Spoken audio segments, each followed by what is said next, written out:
Another question relating to travel and fast.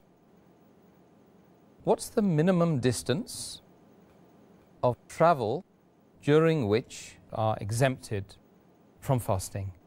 This is the same answer as for Salah.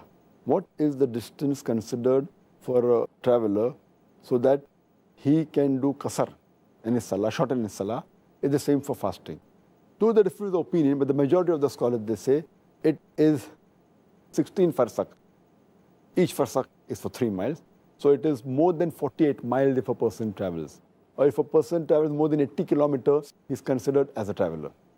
But some scholars say it's 83, some say 84 kilometers.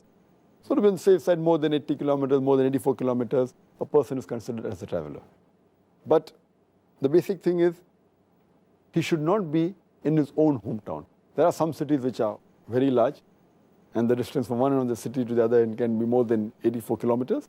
Then he's not considered as a traveler. He should be in a foreign city.